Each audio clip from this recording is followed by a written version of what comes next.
So we just gonna get right into the nitty-gritty today. Tyra, the creative. That's right. The creative.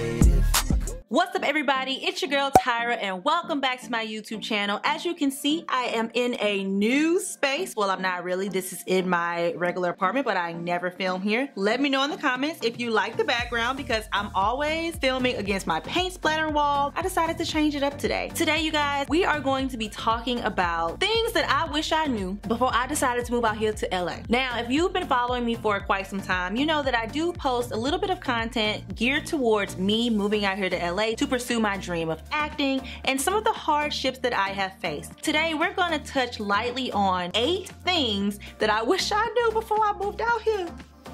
Now, I know there are tons of videos out there that are basically about the same thing, but as you guys know, everybody's experience is different, and I want to tell it from my side of the street. So let's get into the video. But wait, before we get into the video, make sure that you hit that big red subscribe button down below and make sure your notifications are on so you can get all of the alerts anytime I post any content about living out here in Los Angeles, California.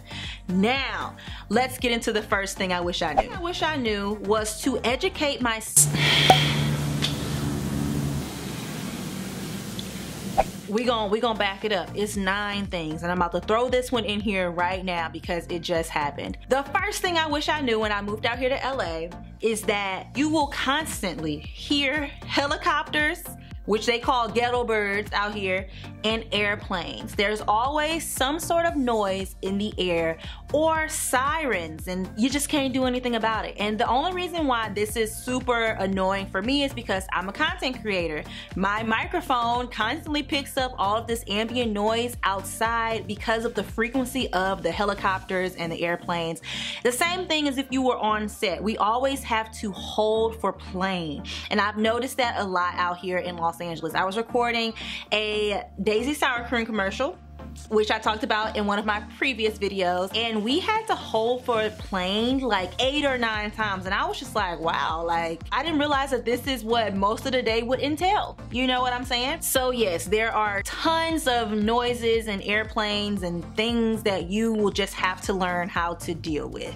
Number 2, which was my original number 1, is to educate yourself on the area. So I briefly touched on this in my video about living out here in Los Angeles without a car, and I say to educate yourself on the area because you have to know where is safe for you, especially as a woman and especially as a black young woman. I have to make sure that it is safe for me to go in certain places at a certain time of the day, at a certain time of the night. When I first moved out here, a year into moving out here, I was hearing of a lot of murders happening in MacArthur Park. Now, MacArthur Park is a park that is on the corner of Koreatown and Westlake, Rampart Village, in that area.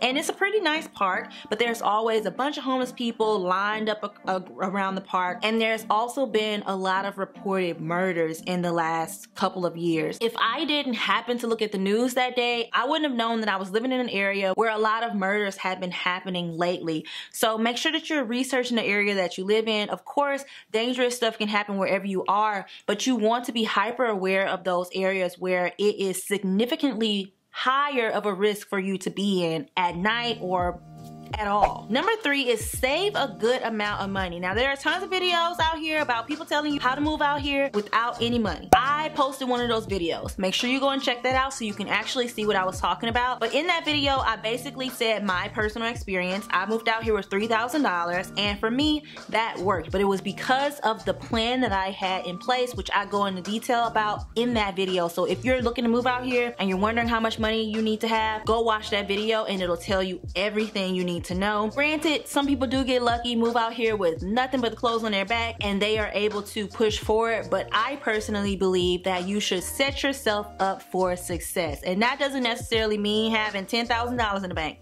That just means having a plan that will work for you, a plan that you can stick to. And in that plan, I think the first thing is to make sure that you have enough money to at least eat and have somewhere to live. Those are the 2 biggest things in my book. Number 4, which is contrary to popular belief because of all of these movies, portraying it this way. Hollywood is not glamorous. It's not. When I went to Hollywood for the first time, and I'm specifically talking about the parts of Hollywood that you see all the time, the Walk of Fame, all of the palm trees, all of the different shops and Madame Tussauds, you know what I'm saying? Like in that area. I'm specifically talking about this area where when you see it on TV, it's just so glamorous and it's like, oh my gosh, I really want to go to the Walk of Fame and see all the stars, and oh my god, I want to go to the store, get souvenirs and all that stuff. Y'all, let me be the first one to say Hollywood Boulevard in itself smells. It is dingy. It is dirty. It is overpopulated. It has hella tents with homeless people living in them. And I'm saying this not because I want to talk bad about, you know, homeless people or anything, but for a person who wants to go down there and just enjoy the eateries or walk the Walk of Fame, it's very hard to enjoy when there's either a naked homeless person laying on a bench or a homeless person yelling obscene things at you while you're just walking down the street, or if you don't give them any change. I've had situations where they would curse me out. They would just say all of these things because I didn't want to give them any money from my side of the street. Like, it's a lot of y'all, and if one see me doing and then I can't do it for all y'all, personally I'm just not gonna do that myself because I would feel bad. So I choose to give back in other ways. But with that being said, Hollywood Boulevard is not glamorous. It smells like pee. There's trash everywhere, and I think it's because not only the homeless people, but also because it's such a big tourist attraction that there's so much foot traffic going through on a daily basis, and it's hard to keep up with all of the trash because it's full of eateries, restaurants, souvenir places, and things to do over there. So just keep that in mind when you go to Hollywood Boulevard, and don't wear white shoes. I made that mistake. It's dirty. The next thing that I wish I knew before I moved out here was to make sure that I was planning time to have fun. I didn't start like intentionally going outside and having fun until I had been here for almost a year, and it's because I got mixed into the hustle and bustle of getting out here, getting in an acting class, trying to get cast, and you know, all of that stuff. But you have to make time for extracurriculars. You have to make time for personal entertainment, stuff that is not directly tied to your dream, your passion, your career. You have to make time to just decompress and have some fun.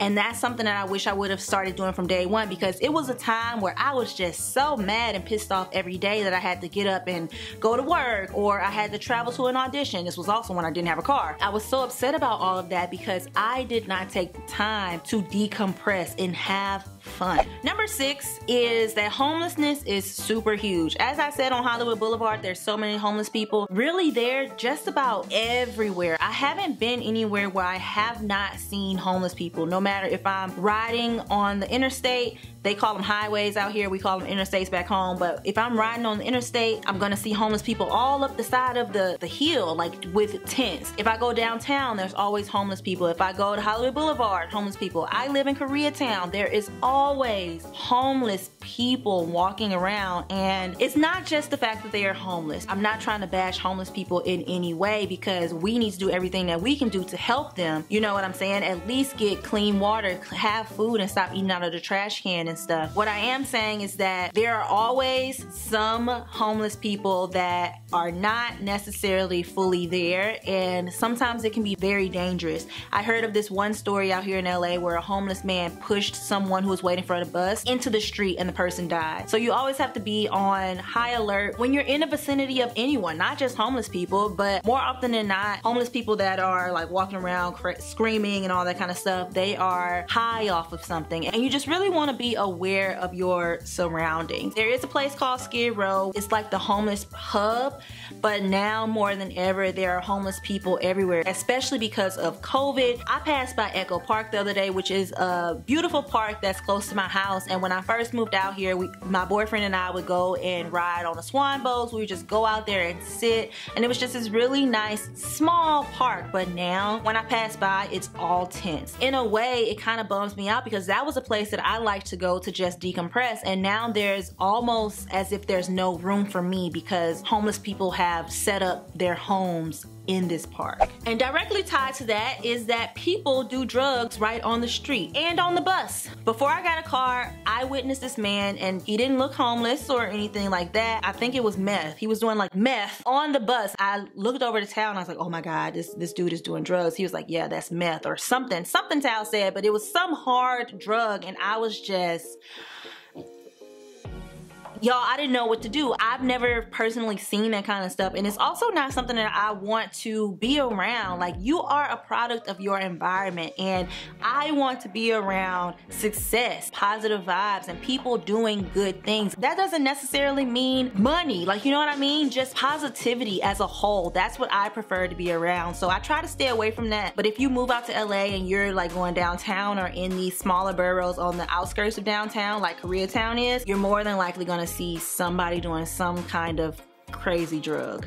So the next one, I also wish that I knew, and I am kicking myself in the butt because I thought the complete opposite. You need a car. Or if you don't think you need a car, you need a Lyft and Uber budget, especially if you are moving out here for the first time, you don't really know anyone, you're a young woman, like around my age or whatever the case may be, and you have to commute somewhere, you need a car. I spoke in full detail about this in my last video about why you need a car in LA. You can check that out, but basically in a nutshell, I did not feel safe not having a car. Uber and Lyft adds up. It made way more sense to just get a car. There were times where I feared for my life. I almost got hit by a car in the pedestrian walkway, and that was when I lost it. I called my mama and daddy and I was just bawling. I was like, I have to get a car. But if you would like to know that full story, click on this video and it's all there for you. But I wish I knew to have a car moving out here, because I was like, you know what? I don't need a car. I just came from New York. I don't need a car. I can use public transit. No. And number 9 is to do research on where you live. You guys, this is so important because I didn't do research on where I live. I said I was gonna come out here, I was gonna get an Airbnb, and then I was just gonna look around. So what I ended up doing was finding an apartment. It was a great apartment. It really, really was. I didn't realize that this apartment was not going to give me my security deposit back. And upon reading reviews about the place where I had lived, I realized that this was something that they did to a lot of their tenants for moving out after only a year. And they always said it was because of damages and, you know, that sort of thing. It's really a predatory thing. And I say you should always do research on where you live. For example, when I moved into this apartment that I live in now, Lord, I'm grateful for this place. Y'all, it's ridiculous. There's a list of things. I was about to go in real quick, but I'm super grateful for this place that I live in now. But there's a list of things that are just wrong with this apartment complex, and the biggest for me is that there is a roach problem. I live on the 3rd floor of this building. I could be the dirtiest person in the world. Maybe not the world, but you know what I mean? Like, I could be the dirtiest person in the world. There's no reason we should have roaches on the top floor of this building. I'm sorry, but that Granted, I'm trying to move as soon as possible, but I am super blessed to have found this spot because it has been a great transitional spot for me from my last apartment. There are things that I love about it, like it has parking.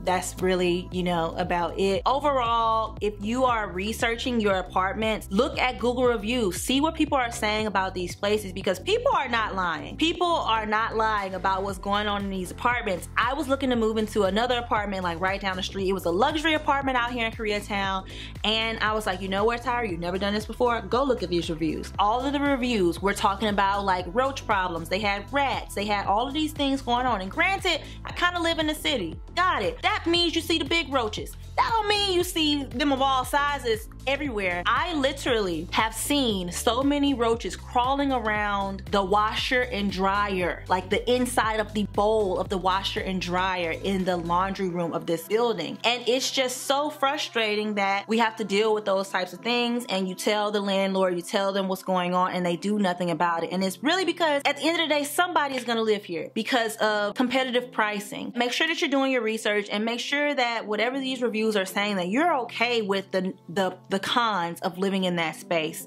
So the apartment that I was looking into, I was like, oh, this would be perfect. I went to view the apartment first, so I was already biased. I was like, this is nice, okay? Like, these people don't know what they're talking about. I read the reviews. That place had like roach problems and also bad management. And luckily, I got in an Uber one day, and it was a shared ride. This was before COVID, and my boyfriend and I got in a shared ride, and we picked up someone from this apartment complex, and we were like, oh my God, how do you love living there? Like, tell us about it. Tell us the juicy gossip. What's the deal? What's the deal? Tell us what it is. And this guy was like, yeah, well, there's a roach problem. He hadn't lived there for a year. yet. And so he had no reason to, you know, lie. Like, nobody has a reason to lie about where they live, like, at all. Like, if anything, they will be lying about how good it is. You know what I mean? So with that being said, make sure you are researching your apartments. Google reviews will be your friend. I'm telling you, that is not a lie. But I could honestly talk about this stuff all day. If you guys have any questions about what I have said in this video, or if you would like a part 2, 3, 4, 5, 6, because I can literally go on and on about things that I wish I knew, let me know down in the comments. And thank you guys so much for watching. If you are not already subscribed to the channel, make sure you hit that big red subscribe button down below. Make sure your notifications are on so you can get all of the alerts anytime your girl posts any new content. I'm trying to make it to 15K in the next 2 months, so let's get the channel there, you guys. Thank y'all so much for watching, and I will see you in the next one.